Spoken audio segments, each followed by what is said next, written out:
kahawakan, o mahal kong Diyos, sanghayon sa iyong kagandahang loob. Mga kasalanan ko'y iyong awin, ayon din sa iyong pag-ibig sa akin. Simulan po natin ang ating pagdiriwang sa ngalan ng Ama at ng Anak at ng Espiritu Santo. Ang pagpapala ng ating Panginoong Hesukristo, ang pag-ibig ng Diyos Ama at ang pagkikipagkaisa ng Espiritu Santo naway sumainyong lahat. Mga kapatid kay Kristo at mga kadiboto, muli tayo po ay tinipon ng ating Nuestro Padre Jesus Nazareno bilang kaanib ng angka ng Diyos. Tinipon niya tayong lahat sapagkat mahal niya tayo. Kaya dumulog po tayo sa ating maawaing Panginoon na nagpapatawad ng lubos. Inaamin ko sa makapangyarihang Diyos. At sa inyo mga kapatid, na lubha akong nagkasala sa isip, sa salita at sa gawa, at sa aking pagkukulang. Kaya isinasamo ko sa mahal na Birheng Maria, sa lahat ng mga anghel at mga banal, at sa inyo mga kapatid, na ako'y ipanalangin sa Panginoong ating Diyos. Kaawaan tayo ng makapangyarihang Diyos. Patawarin tayo sa ating mga kasalanan at patnubayan tayo sa buhay na walang hanggan.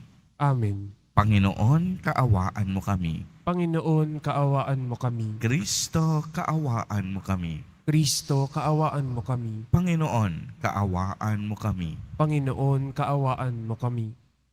Manalangin tayo.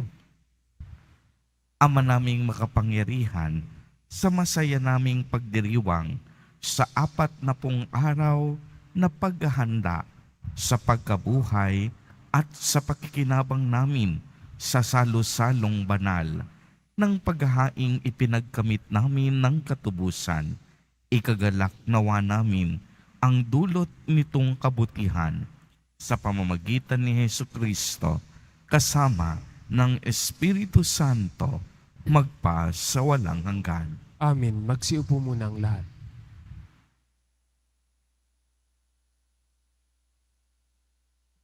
Pagbasa mula sa aklat ni Propeta Oseas. Halikayo at tayo'y manumbalik sa Panginoon, pagkat ang nananakit ay siya ring magpapagaling. Siya ang nanugat, kaya siya rin ang gagamot. Sa loob ng 2 araw ay mapapalakas niya tayo uli. At sa 3 araw, tayo'y kanyang ibabangon upang mamuhay sa kanyang pagtangkilik. Halikayo, sikapin nating makilala ang Panginoon. Tiyak na tutugunin tayo sa ating panawagan. Sintiyak ng pagdating ng bukang liwayway, darating siyang walang pagsala, tulad ng patak ng ulan na dumidilig sa kaparangan. Ano ang gagawin ko sa iyo, Ephraim? Ano ang gagawin ko sa iyo, Huda? Ang pag-ibig ninyo sa akin ay tulad ng ulap sa umaga, gaya ng hamog na dagling napapawi. Kaya nga ipahahampas ko kayo sa aking mga propeta. Lilipulin ko kayo sa pamamagitan ng aking salita at simbilis ng kidlat ang pagkatupad ng aking hatol, sapagkat katapatan ang nais ko at hindi hain, at pagkakilala sa Diyos sa halip na handog na susunugin. Ang salita ng Diyos. Salamat sa Diyos. Katapatan ang naisin, kalakip ng paghahain. Katapatan ng naisin, kalakip ang paghahain. Ako'y kaawaan, o mahal kong Diyos, sang-ayon sa iyong kagandahang loob. Mga kasalanan ko'y iyong pawiin ayon din sa iyong pag-ibig sa akin. Linisin mo sana ang aking karumhan at ipatawad mo yaring kasalanan. Katapat ang naisin, kalakip ang paghahain. Hindi mo na nais ang mga paghahandog. Sa haing sinunog, di ka nalulugod. Ang handog ko, O Diyos, na karapat-dapat ay ang pagpapakumbabat, pusong mapagtapat. Katapatan ng naisin, kalakip ang paghahain. Iyong kabahan, O Diyos, ang Siyon, yaong Jerusalem ay muling ibangon. At kung magkagayon ang handog na haing, dalas sa dambana, torong susunugin, malugod na ito'y iyong tatanggapin. Katapatan ng naisin, kalakip ng paghahain. Magsitayo na po ang lahat. Nagpupuri kami sa'yo, Panginoong Hesu Kristo. Nagpupuri kami sa'yo, Panginoong Hesu Kristo.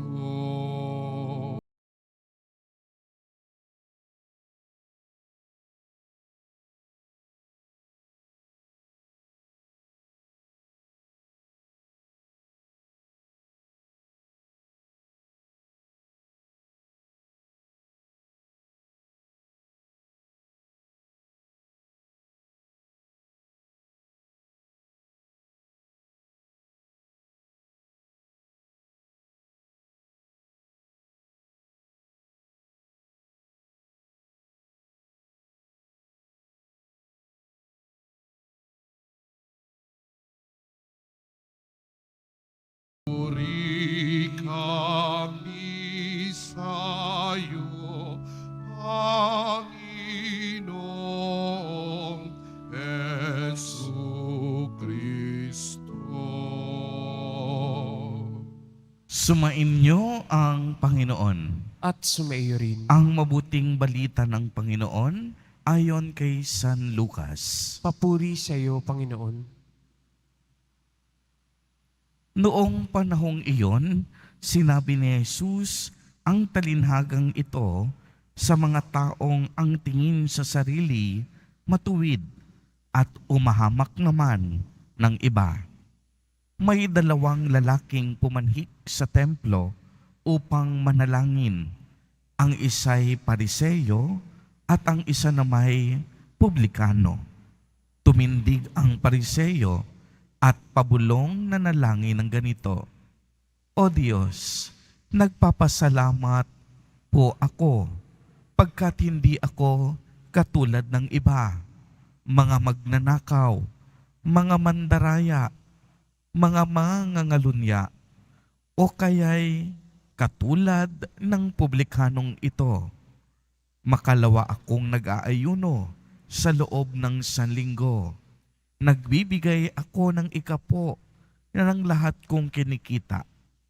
Samantala, ang publikano na may nakatayo sa malayo, hindi man lamang makatingin sa langit, kung hindi, dinadagukan niya ang kanyang dibdib at sinasabi, O Diyos, mahabag po kayo sa akin na isang makasalanan. Sinasabi ko sa inyo, ang lalaking ito'y umuwing kinalulugdan ng Diyos, ngunit hindi ang isa. Sapagkat ang sinumang nagpapakataas ay ibababa, at ang nagpapakababa naman ay itataas. Ang mabuting balita ng Panginoon. Pinupuri ka namin, Panginoong Hesukristo. Magsiupo muna ang lahat. Magandang umaga po sa inyong lahat, mga kapatid kay Kristo. Sa lahat po ng ating mga taga-subaybay sa iba't ibang online platforms at sa lahat ng ating mga kadiboto sa iba't ibang panig ng Pilipinas at maging sa buong mundo kung saan tayo ay naaabot ngayon ng ating live streaming. Mapayapang umaga din po sa inyong lahat. Purihin at dakilain natin ang ating Panginoon, ang mahal na poong Jesus Nazareno. Mga kapatid kay Kristo at mga kadiboto, malugod po namin kayong tinatanggap sa Basilica Minor at Pambansang Dambana ni Jesus Nazareno. Napakaganda po ng ating ebanghelyo sa araw na ito dahil ito po'y akmang-akma sa ating paghahanda ng sarili para sa 40 araw na ating mga pagninilay para sa pagsalubong natin ng Pasko ng Pagkabuhay. Tinuturuan tayo ng ating ebanghelyo ngayon na tayong lahat ay magpakababa sa harap at presensya ng Panginoon. Inilahad ni Jesus ang talinhaga tungkol sa isang Pariseyo at isang publikano. Ang Pariseyo, bagamat pinipilit niya na sundin ang kalooban ng Diyos, bagamat pinipilit niyang maging matuwid, ngunit ang puso naman niya ay punong-puno ng pagmamalaki.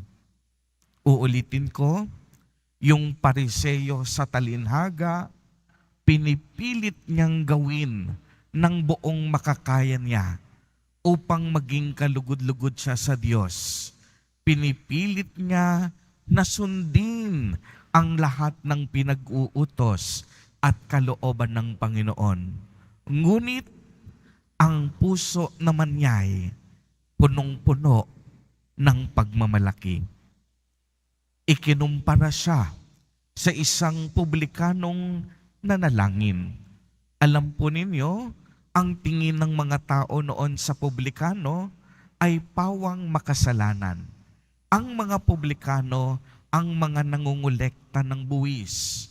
Kilalang kilala ang mga publikano sa pagiging traidor, pagiging makasarili, at sa panlalamang sa tuwing sila'y nangungulekta ng buwis. Kaya nga kung ikaw ay isang publikano, ang tingin agad sa iyo ng tao, ikaw ay isang makasalanan. Dahil tunay ngang lantaran ang kanilang pandaraya sa kanilang kapwa. Ngunit pagmasdan ninyo ang pagkakaiba niya sa Pariseyong nanalangin. Ang publikanong ito hindi makatingin sa langit, hindi makaharap sa altar, laging nasa likod ng bahay dalanginan. At ang ginagawa niya sa kanyang sarili, dinadagukan niya ang kanyang puso at buong pagpapakumbabang inaamin ang lahat ng kanyang kasalanan at pagkakamali na ang wika, "O Diyos, mahabag po kayo sa akin, isang makasalanan." Mga kapatid kay Kristo at mga kadiboto, ito po ang tunay na pagbabalik loob. Ang tunay na nagbabalik loob, nagpapakumbaba sa harap ng Diyos. Ang tunay na nagbabalik loob, inaamin ang kaniyang kasalanan at walang anumang pagmamalaki sa harap ng Panginoon. Dahil tunay ngang wala tayong maipagmamalaki sa presensya ng Diyos. Ang lahat ng bagay galing sa Diyos. Ang lahat ng mabubuting pagpapala nanggagaling sa kamay ng Diyos. Pag nilayan po ninyong mabuti, ano bang mayroon tayo sa kasalukuyan na hindi nanggaling sa mga palad ng Diyos? Di po ba't ang lahat ay biyaya. Sabi nga ng isang santa, everything is grace. Ang lahat ay pagpapala. Kaya sa harap ng Diyos, hindi tayo pwedeng magmalaki sa ating mga nakamit sa buhay. Sa harap ng Diyos, hindi natin pwedeng ipagmalaki ang kapangyarihan na mayroon tayo sa lupa. Sa harap ng Diyos, hindi natin pwedeng maipagmalaki ang kaunting kayamanan na mayroon tayo. Sa harap ng Diyos, dapat ang puso natin marunong magpasalamat. Sa harap ng Diyos, ang puso natin dapat marunong humingi ng tawad ng buong puso at buong pagpapakumbaba. Mga kapatid kay Kristo at mga kadeboto, ngayong panahon ng Kwaresma, patuloy tayong inaanyayahan sa ating Ebanghelyo na tayo'y magbalik loob sa Diyos. Ngunit kung tayo'y magbabalik loob sa Diyos, hindi natin pwedeng ipagmalaki sa Diyos ang mga bagay na nakamit natin. Kung tayo'y magbabalik loob sa Diyos, hinihiling sa atin na patuloy tayong magpakumbaba. Hinihiling tayo sa atin ang tunay na pag-amin sa ating mga kasalanan, ang tunay na pagsisisi at tunay na pagtitika.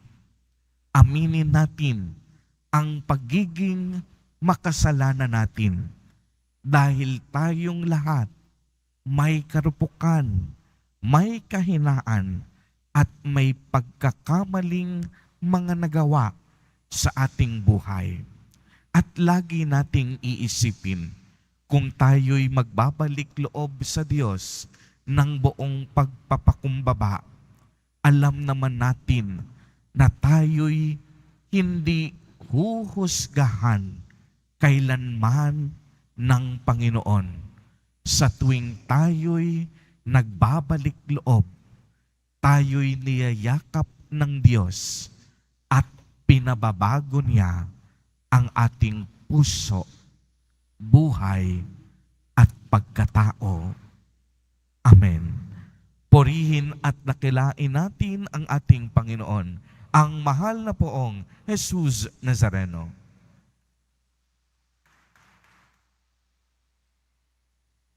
Magsitayo na po ang lahat.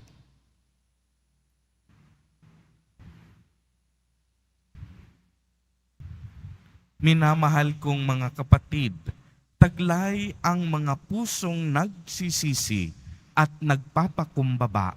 Kumarap tayo ngayon sa Diyos. Tumugon tayo ng tapat at nagpapakababang panalangin sa mga kahilingang ito.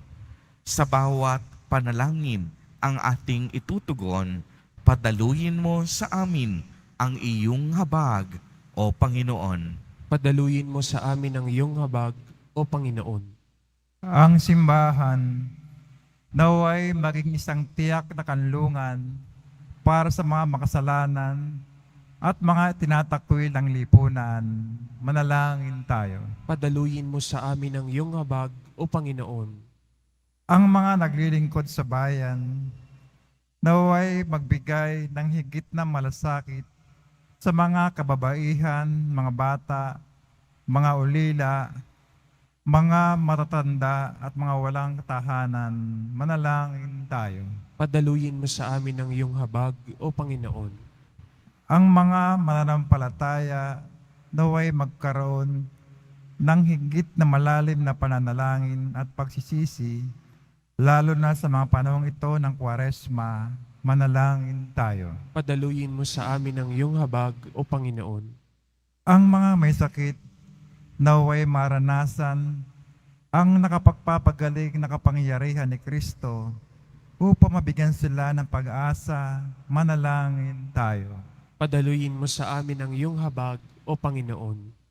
Ama, tinutunghayan mo ang aming mga puso at nakikita mo ang aming mga pangangailangan. Inihiling po namin ito sa pamamagitan ni Kristo na aming Panginoon. Amen. Magsiupo muna ang lahat.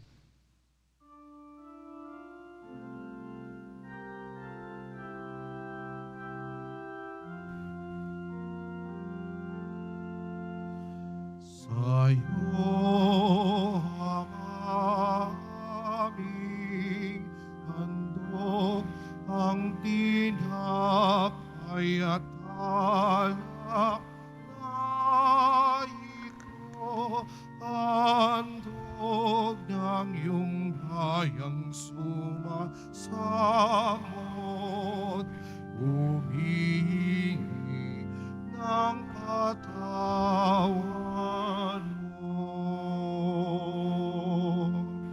sa pagsunod sa utos mo. Nalulugod akong labis, di masukat ang galak pagkat aking inibig.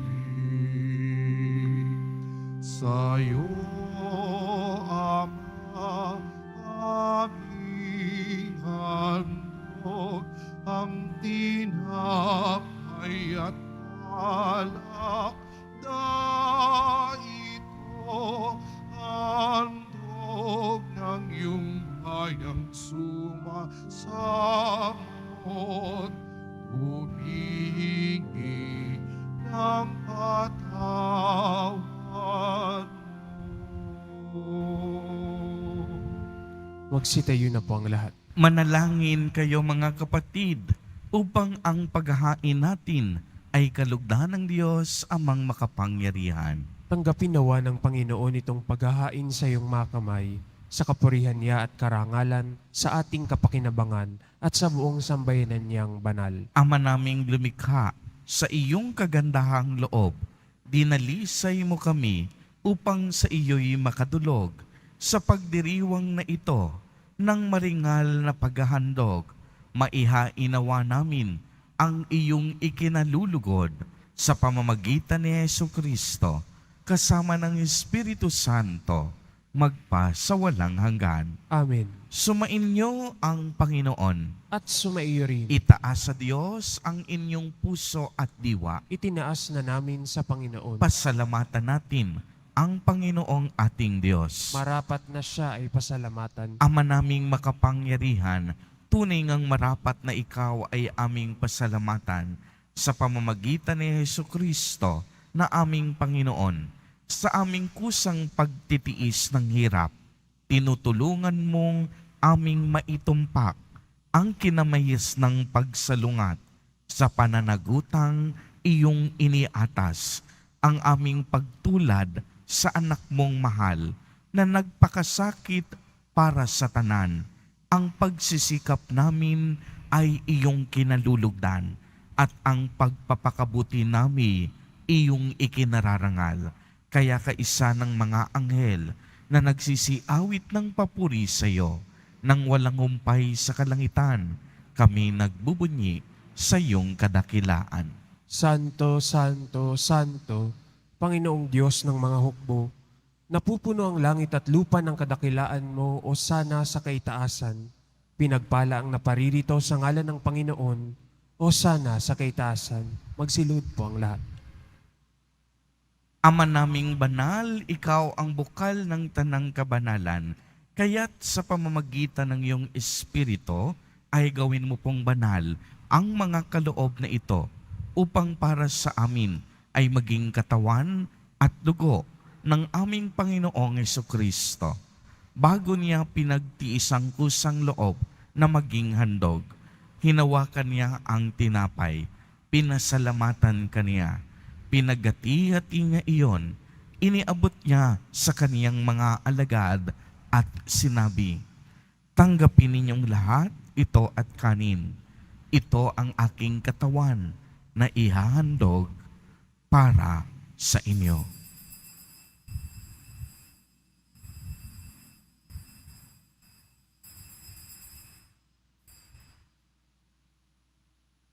Gayon din naman noong matapos ang hapunan, hinawakan niya ang kalis, muli kanyang pinasalamatan. Iniabot niya ang kalis sa kaniyang mga alagad at sinabi, "Tanggapin ninyong lahat ito at inumin. Ito ang kalis ng aking dugo, ng bago at walang hanggang tipan, ang aking dugo na ibubuhos para sa inyo at para sa lahat sa ikapagpapatawad ng mga kasalanan. Gawin ninyo ito sa pag-alaala sa akin."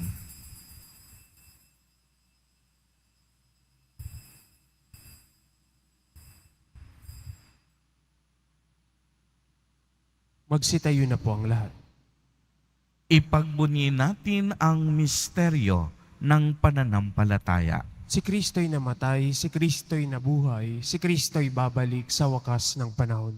Ama, ginagawa po namin ngayon ang pag-alaala sa pagkamatay at muling pagkabuhay ng iyong anak. Kaya't iniaalay namin sa iyo ang tinapay na nagbibigay buhay at ang kalis na nagkakaloob ng kaligtasan. Kami po'y nagpapasalamat dahil kami iyong minarapat na tumayo sa harap mo para maglingkod sa iyo. Isinasamo namin na kaming magsasalo-salo sa katawan at dugo ni Kristo ay mabuklod sa pagkakaisa sa pamamagitan ng Espiritu Santo. Ama, lingapin mo po ang iyong simbahang laganap sa buong daigdig. Puspusin mo kami sa pag-ibig kay isa ni Francisco na aming Santo Papa at ni Jose na aming Obispo at ng Tanang Kaparian. Alalahanin mo rin ang mga kapatid naming nahimlay nang may pag-asang sila'y muling mabubuhay. Gayon din ang lahat ng mga pumanaw. Kaawaan mo sila at patuloyin sa iyong kaliwanagan. Kaawaan mo at pagindapatin kaming lahat na makasalo sa iyong buhay na walang wakas.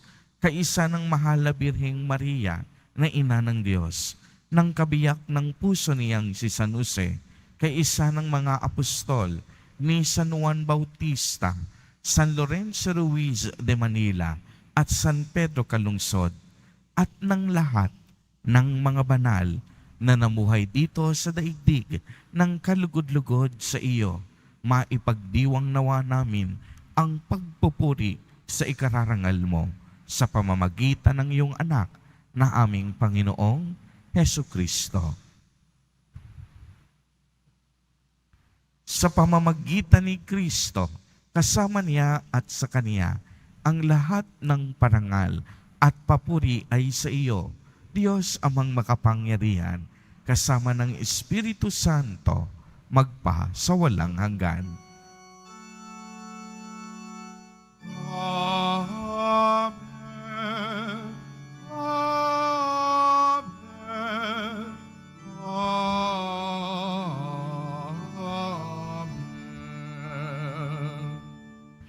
Sa tagubili ng mga nakagagaling na utos at turo ni Jesus na Panginoon natin at Diyos, ipahayag po natin ng lakas loob.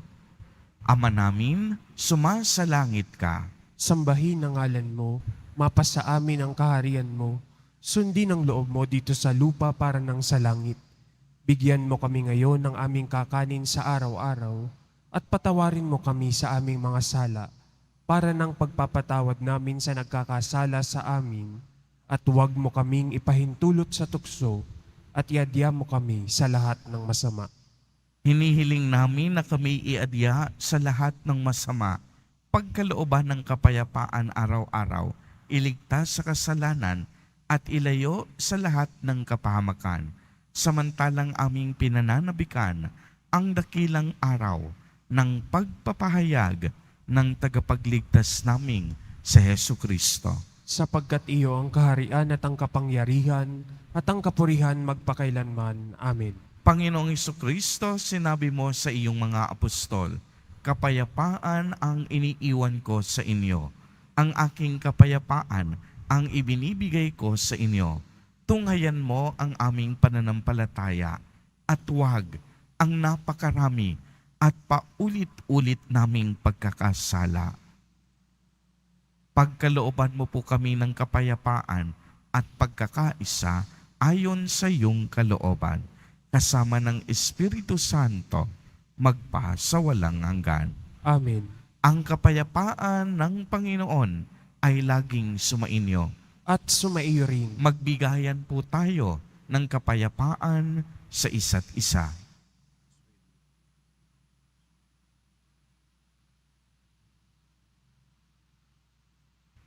Kordero ng Diyos, na nag-aalis ng mga kasalanan ng sanlibutan, maawa ka sa amin. Kordero ng Diyos na nag-aalis ng mga kasalanan ng sanlibutan, maawa ka sa amin. Kordero ng Diyos na nag-aalis ng mga kasalanan ng sanlibutan, ipagkaloob mo sa amin ang kapayapaan. Magsiluhod po ang lahat.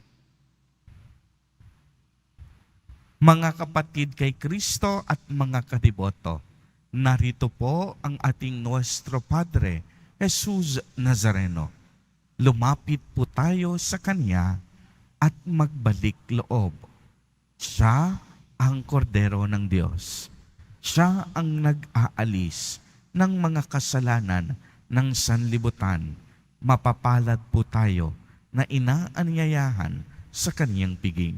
Panginoon, hindi ako karapat-dapat na magpatuloy sa iyo. Ngunit sa isang salita mo lamang ay gagaling na ako. Ipagsanggalang nawa tayo ng katawan at dugo ni Kristo para sa buhay na walang hanggan. Amen.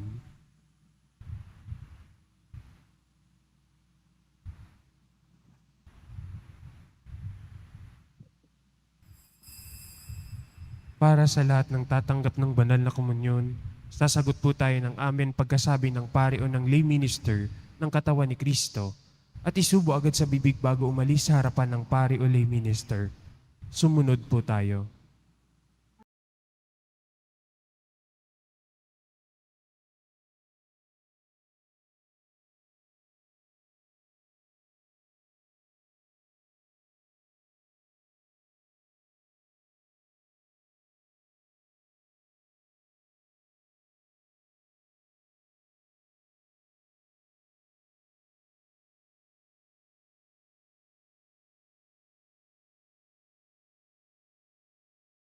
Manalangin tayo. Ama naming mapagmahal, sa pagsasalong lagi sa banal na pakikinabang, mapangatawanan nawa namin ang wagas na ginagampanan sa aming pagsasaloob ng lagi naming ipinagdiriwang sa pamamagitan ni Jesucristo, kasama ng Espiritu Santo, magpa sa walang hanggan. Amen. Sumainyo ang Panginoon. At sumaiyo rin. Pagbabasbas, mahal na poong Jesus Nazareno, inihayag mo sa pamamagitan ng krus ang walang maliw na pag-ibig ng Diyos sa sangkatauhan. Pakinggan mo ang kahilingan ng iyong angkan na nagsusumamo sa iyo. Makamtanawa nila ang iyong katugunan at tanggapin ang kasagutan na may utang na loob na tinatanaw. Basbasan din po ninyo ang mga daladala nilang mga imahen at dasalan. Sa pamamagitan ng bendisyon na ito, naway maalala nila ang mga pangako nila noon sa binyag na ikaw ang kanilang iibigin at paglilingkuran bilang Panginoon magpa sa walang hanggan. Amen. At pagpalain po kayong lahat at ng inyong buong pamilya ng makapangyarihang Diyos, Ama, Anak, at Espiritu Santo. Amen. Humayo kayong taglay ang pag-ibig at kapayapaan ng poong Jesus Nazareno. Salamat sa Diyos.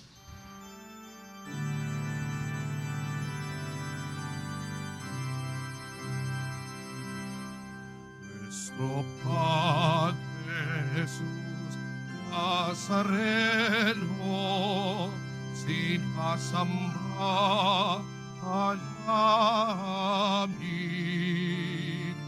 pinipinto ka namin, aral mo ang aming buhay. kaligtasan. Nuestro Padre Jesus Nazareno, iligtas mo kami sa kasalanan. Ang krus mong kinamatayan ay sagisag ng aming kaligtasan. Nuestro Padre Jesus Nazareno, dinarangal ka namin. Nuestro Padre Jesus Nazareno, nilulwalhati ka namin. Nuestro Padre Jesus Nazareno, dinarangal ka namin. Nuestro Padre Jesus Nazareno, nilulwalhati ka namin.